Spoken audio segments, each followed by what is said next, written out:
Eileen, and I'm going to show you how to upcycle a mug into a bird feeder for the birds this winter. Now, it's getting to be cold out, and a lot of the birds are heading south, but there are those few that stay around here in Ohio, and we need to set things out for them so that they can survive the cold winter. And what we're going to do is we're going to make these bird feeders, and it's going to use vegetable shortening and bird seed and some twigs. That's all it takes. So the first thing you're going to do is you're going to melt the vegetable shortening. So let's see, we've got to get into that. So I do it in a Pyrex glass measuring cup so that we don't have to worry. And just scoop a bunch of this shortening into the Pyrex dish. Now, this is very similar to a suet cake that you can buy at the store. And you can make these bird feeders with suet, but suet is not always available at your grocery store. It's only available certain times of the year, whereas vegetable shortening is always available, and vegetable shortening works just as well. And it's more of a vegan version of a suet cake. So we're going to fill that up so that we get lots of. And we're just going to pop that in the microwave and get it melting. Now, it probably will take a couple minutes, so we'll keep a really close eye on it.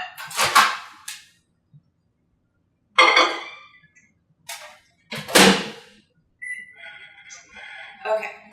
So while the suet or the vegetable shortening is melting, we're going to fill up. Now, everybody has a mug in the back of their cupboard that they don't use anymore. So this is a good way to put it to use and get it out of the way of your cupboard. So just fill the mug up with the bird seed. Now, the nice thing in doing, everybody can go to the grocery store and buy suet cakes and put them out for the birds. But the nice thing in doing it yourself is you can tailor the seed to the type of birds that you want to attract. Now, what I'm using is just general bird seed. So we've got that. Those nice and full. So now we'll just wait for the vegetable shortening to melt. So our vegetable shortening is melted. Now, that really only took about a minute. It's going to depend on your microwave, so that's why you have to keep a close eye on it. Another way to melt it is in a double boiler on your stove, or I have melted it. If you're going to do a large quantity of these bird feeders, I've done it in a crock pot. Put the vegetable shortening in the crock pot, turn it on low, let it melt for like an hour, and you can do the same thing. And the nice thing with that is it keeps it melted, so you can make a lot of these bird feeders. So now what you do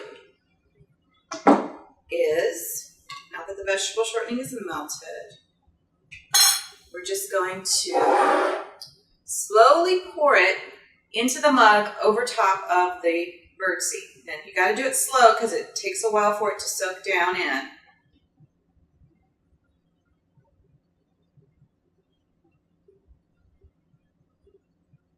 have to stop and let it, you can see little bubbles, it's soaking down in.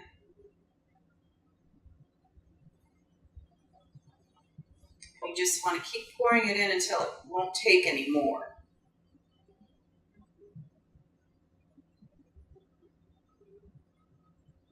Oh, that one is really good. Then start pouring in this one.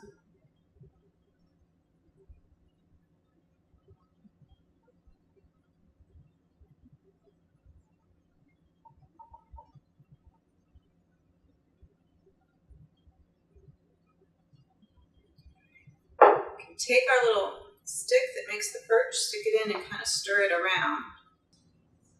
And you can kind of feel if you're getting the oil, the vegetable shortening all the way to the bottom. All right. So then what you want to do is after you've got it nice and stirred and mixed in,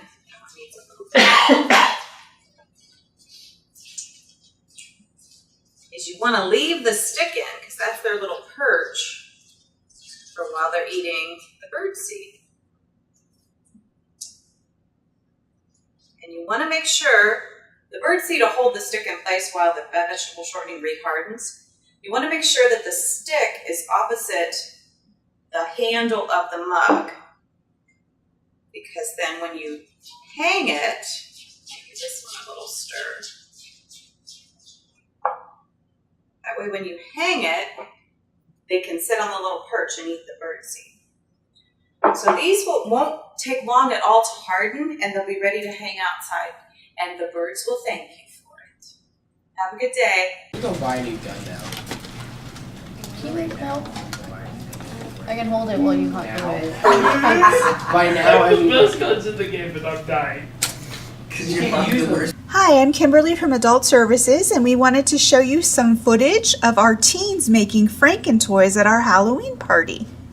Like, I may the be the best. best gun of the game, but I am not the best far from it. Quality Yep. product. I'm holding it for Far Cry That's my 69. Keon, what is this good? What is this, a flag or something? Alright. I I think I will continue. Tuesday evening, October 23rd, was a dark and dreary night, but the program in the conference room of the Worcester branch of the library was anything but boring. The largely literary theater company presented Monsters Are Universal, Silver Screams in Hollywood's Golden Age. Chilling, informative, and vastly entertaining would best describe their presentation. With the use of sketches, props, and costumes, this dynamic duo explored Hollywood's golden age of horror with special emphasis on Universal Studios horror films, which starred such greats as Bela Lugosi, Boris Karloff, and Lon Chaney.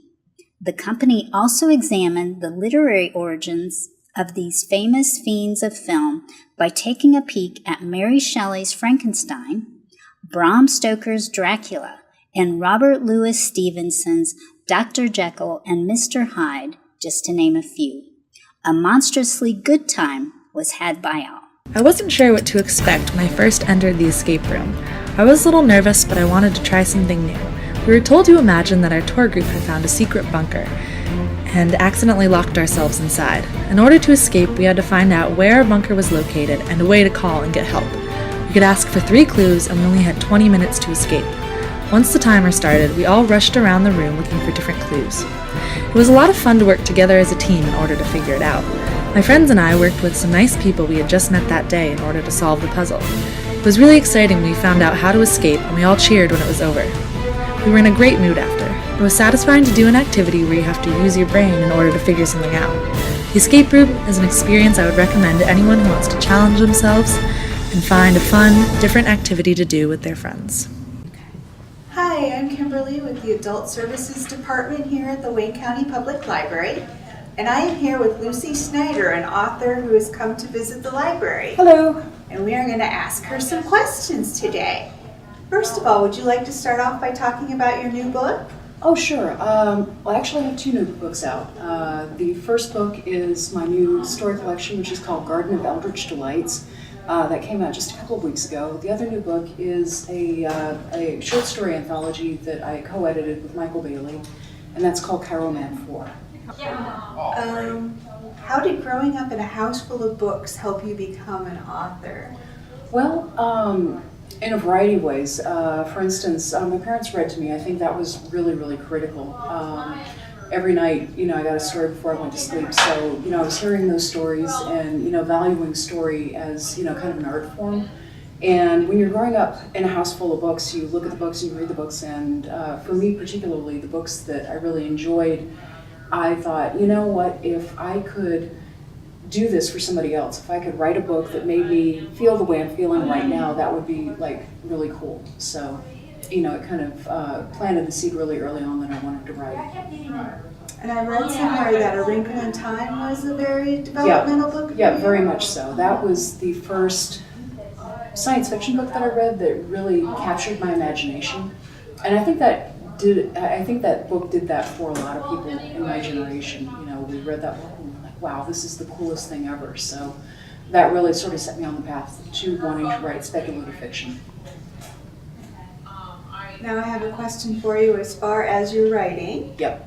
Do you prefer to write short stories or do you prefer to write novels? I know you've done both. Right. I don't prefer one over the other. I do write a lot of short stories. I enjoy writing short stories in particular because you can experiment more with them. If you have an idea, that you just want to play around with. It's a lot easier to do that in the short form than it is if you're going to be like, okay, I have this idea I'm not sure of, but I'm going to commit 90,000 words to it, you know. It's much easier to try different things in short stories because there's much less space. What is it like to co-author with your husband? It's pretty cool. I've heard stories of people who've co-written works with friends or relatives where they've had, you know, huge fights and have massive knockdown dragouts and didn't talk to each other afterward. That's not been my experience. We usually sit down and talk about what we want to accomplish with a piece, and then one person will do a very quick first draft, you know, just kind of sketching the whole thing out, and then they'll pass it over to the other person, and they'll flesh it out a bit more, and then we just kind of pass it back and forth until the story's done. So we have lots of opportunity for true collaboration in that way, and it's just worked out pretty well. That's great. Can you tell us a little bit about your experience in publishing? Can you be more specific? just what it's been like altogether to get published. Has it been very difficult? Is it hard to get that first thing out there? It is. Well, okay, let me roll it back. When I was in graduate school the first time, I sold the very first story that I sent out anywhere to the very first place I sent it. Wow. And I was about 19 at that time, and I thought, wow, this is easy. 7 years later, I made my second sale, and it wasn't because, you know, I stopped sending things out, but I just happened to hit with that first story. There's a distressing amount of luck involved in all this, and so one of the important lessons, I think, for anybody who aspires to become a published writer is you have to be persistent. You have to persevere in the face of rejection, because you're going to get rejected a whole lot. But anyhow, so I sold my first story when I was 19. I sold my second story, you know, years later, and in the intervening time I'd gone to the Clarion Science Fiction and Fantasy Workshop, and that workshop had really kind of set me on the path of writing short fiction, because that workshop helped me realize that short fiction is a very challenging form, but also there's a lot of markets for it. So those two things kind of made me think I'm going to spend some time writing short stories before I go back to trying to write novels, and that's what I ended up doing. The first 10 story sales that I made were very, very, very difficult. The 90 sales after that have come much more quickly, and it's been a combination of being better at my craft, but it's also been a matter of the fact that people know who I am, and I have a better sense of the markets now than when I was first starting out. So it's learning craft, learning the ropes, but also being known as a writer. There's a thing that happens with a lot of editors is that they'll be looking at several stories in their slush pile that are roughly equivalent in terms of entertainment value, craft quality, things like that. Which one do they pick? You know, how do they make that decision? How do they choose amongst these things that, you know, kind of apples and oranges, but roughly, you know, kind of the same level of quality? Typically, they will go for the one that's written by somebody that they're familiar with, that they think has a built-in audience, or somebody that they've worked with before, and that's just human nature, but there is a marketing aspect to that as well. Can you tell us a little bit about the writing workshops that you do for inspiring authors? Oh, sure. For Odyssey Online, I'm doing a workshop on writing descriptions. It's called Riveting Descriptions, and that'll be happening in early January. People can go to the Odyssey Online workshop page and learn more about that. I also teach workshops at conferences, and I often do workshops as part of my work at Seton Hill University in their Master of Fine Arts and Writing Popular Fiction program. I'll teach workshops during residencies. Now, I heard that you helped form an Ohio War Writers Association. Is that true? Well, I'm one of the people who helped kind of put together the local chapter of the Horror Writers Association, which is an international group. Okay. So basically, we are serving writers that are in overall Ohio area, but particularly Central Ohio. And that recently formed up. A couple of months ago, we had our first meeting, and we've had a couple of side events, and then we're having our second meeting in just a couple of weeks. Do you want to tell everybody real quick where it's at in case they want to show up? We're going to be meeting at the Whitehall Library in Columbus, Ohio, and that'll be Sunday, the November 18th at 1 p.m., I believe. But if you go to the HWA Ohio website, if you do a web search on that, you'll find it. You'll be able to find out more information about how to get to the location and things like that. Okay, thank you. Do you have any inspiring words for new authors? In the immortal words of Buzz Lightyear, never give up, never surrender. Like I said, seriously, the people who persist in this business are the people who get published. Always be reading, always be looking at ways of improving your own work, but don't give up in the face of rejection. Those are the three big things. Can you talk about anything you might have upcoming? Do you have any upcoming works to talk about? Oh, sure. I've got Tales from the Lake Volume 4 is coming out this coming Friday, and I have a story in that called In the Family that so far has gotten some good press and early reviews. And I will have a new novel out from Chaosium Incorporated called The Girl with the Star-Stained Soul, and that'll be out sometime in March. That's exciting. Yep, I'm pretty excited about that one. Okay, and inquiring minds want to know, what are you dressing up as for Halloween this year? Probably a masked killer, just because that's an easy costume to pull together. A black hoodie, a strange mask, and grab an axe from the from the garage. Okay, well, thank you very much for your time. Well, thank you very much.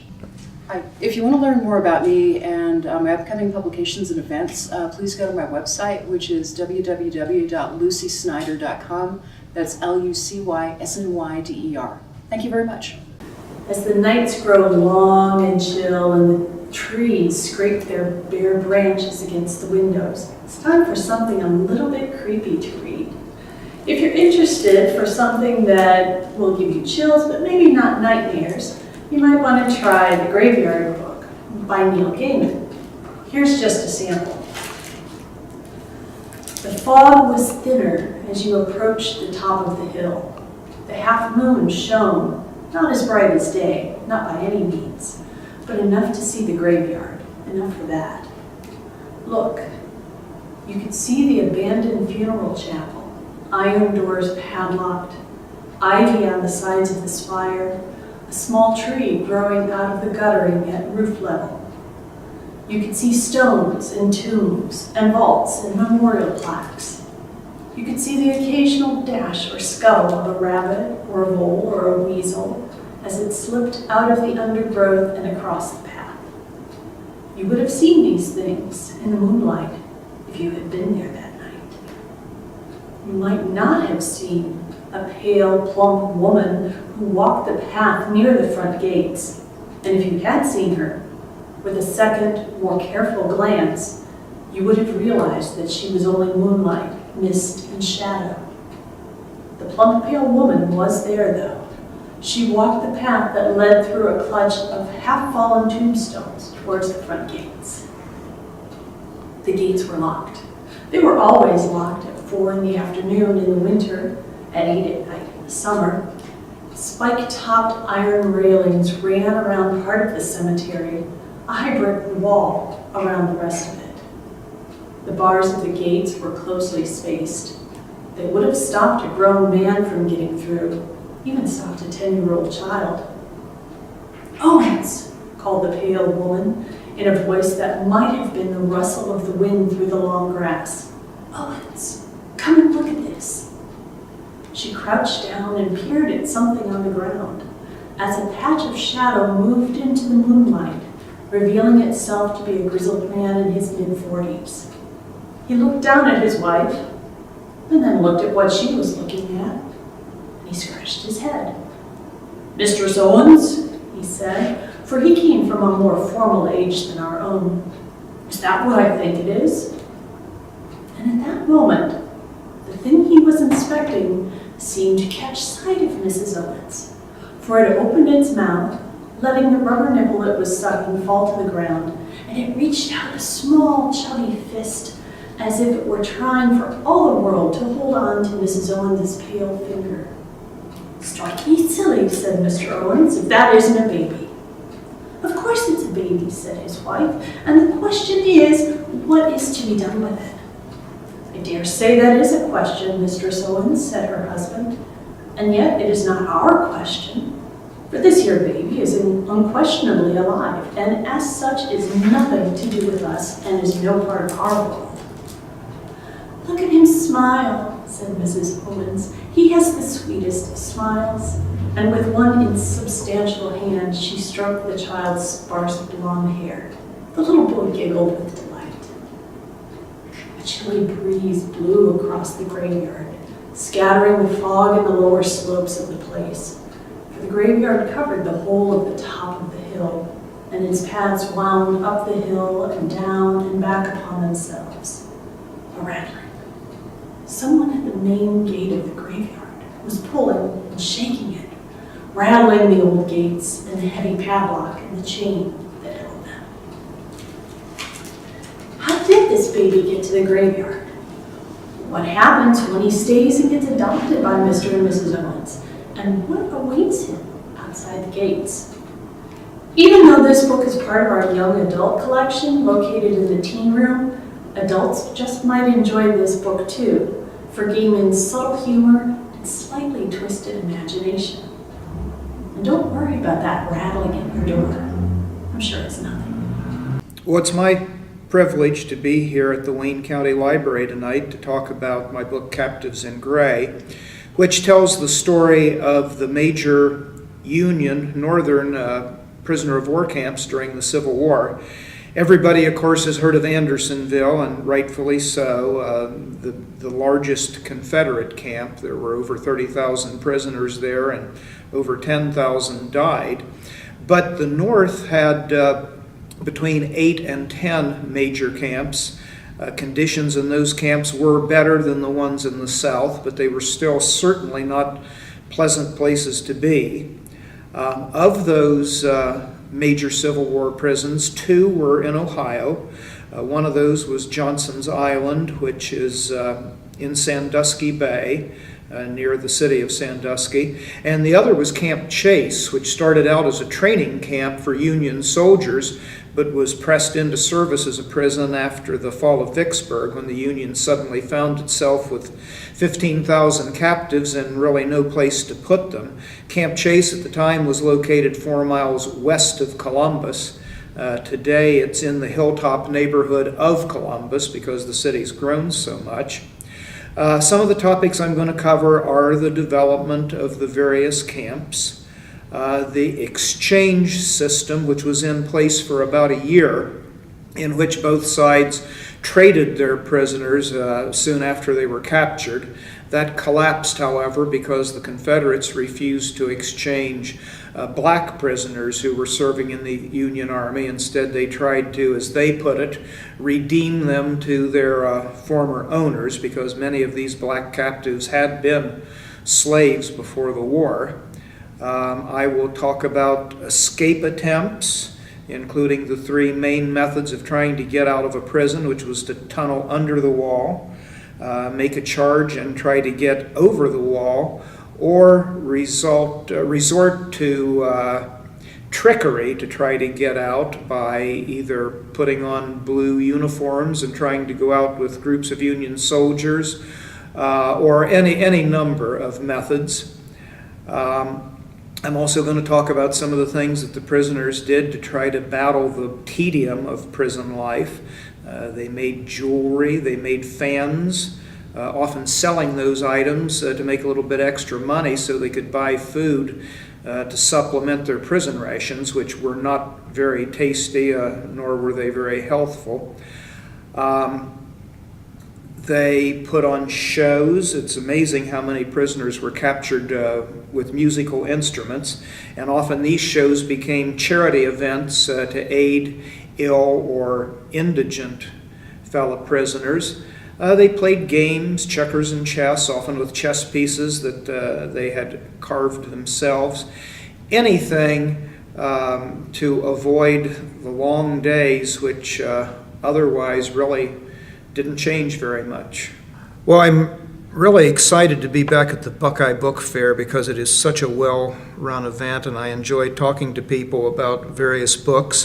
One of the ones that will be there will be Camp Chase and the Evolution of Union Prison Policy. Camp Chase started out as a training camp and then was pressed into service as a prison for Confederate captives during the Civil War. So the book includes both incarnations of the camp's service. Another one that I'll have there is Captives in Gray, and this covers all the major Union prison camps, including the lives of the prisoners, the guards, escape attempts, rations. And shifting gears quite a bit is Buckeye Blizzard, which is the story of the 1950 Thanksgiving blizzard in Ohio. One of the highlights of that is a chapter on the game between the Ohio State football team and a team from a state north of us. I was very lucky to be able to interview 5 players from each team that played in that game, and it was quite an experience. And finally, McKinley, Murder, and the Pan American Exposition, and this is the story of William McKinley's assassination in 1901, set against the background of the World's Fair, which was known as the Rainbow City, in which the assassination took place.